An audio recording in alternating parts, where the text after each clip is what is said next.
I wanted to grab you for a second to talk about fear.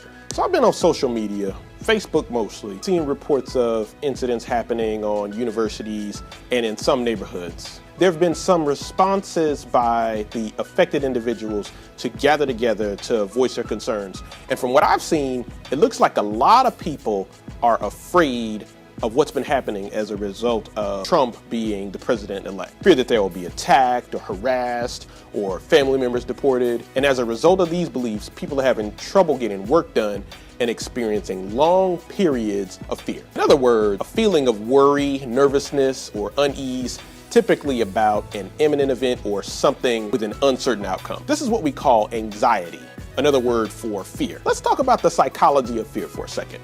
Fear is not something that you're born with, but it's something that's socially conditioned. What that means is through direct or indirect observation of people and the environment, you gain a sense of what should be feared. And this process is developed as early as childhood, along with observation, situations that produce physiological responses like choking or falling could create fear in infants. So without getting too deep into it, my point is that if you're afraid of something, that means you learned it from somewhere, observation or some kind of physical response. And guess what? The same way you learned it, you can unlearn it. So I have a question for you. Is this kind of fear healthy? If we look at the definition for anxiety, we're talking about worry about something that's imminent or has an uncertain outcome. In therapy, for anyone who's anxious, we deal with rational beliefs that go against their fear and force them to think about what may be illogical or made up in their head about the fear, and then put them in a situation with a plan, just in case, to test whether that fear is likely to happen. And if you are in fear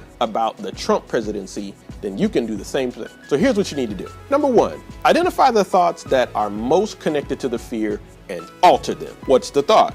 I'll give you an example. Here's what some people have said. Over half the country does not see me as valuable, or they're going to deport me. Let's assume that because of the fear, you could be looking at this irrationally. I mean, that's what fear does in most cases. Now, before you jump on my case, I'm not saying that you're being irrational. I'm just saying it's possible that you could be, and maybe we should just check that box off to be sure we're focusing on what works. For the sake of the strategy, let's look for alternative explanation. If you're having trouble with this, just remember, there are always different ways of thinking about things. I mean, this election has proven that you can have different ways of thinking about things.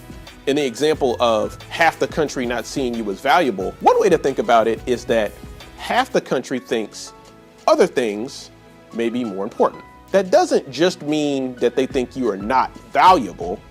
That's not the only way you can look at it. It could mean that what is important to you is not as important to them. Now, before you get mad at me, just look in the mirror for a second, because you might be doing the same thing. Is what they find valuable as important to you as it is to them? No, that's why we're having this discussion. And if you think about it, in politics, that's far too common for anyone to be surprised that people have different beliefs and values, even within the same political party. Number two, whether you're a student in your first job, starting a business, or mid-career, it's time to double down on your work. In this environment, you don't have the time to focus on unproductive thoughts that feed into your fear. Surround yourself with other focused people and do what they're doing. Try to avoid being active in groups where people are fearful, unless you're there to be supportive. Don't get me wrong, social support is critical, but if it's draining you and making your mood worse, you need to find another way. Stay focused and keep grinding. Are you really going to let the people that you believe are against you win? Of course not. Number three, don't participate in the fear. Focus on what's rational.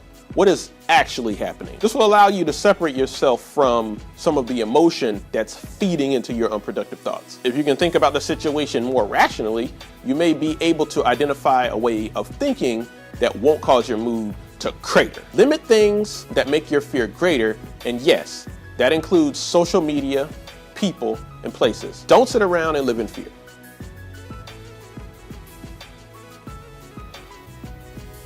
If you like this video, share it. If you decide to cut your social media engagement, you might see less of me, but there's a way around that. Click on the link below and add your email to join my email list. You'll get notified of each video that's posted. And last, try out some of the suggestions. If they help, keep doing them and share them. That's all for now. Keep your thoughts in check. Don't live in fear. and keep grinding. I'll see you over there.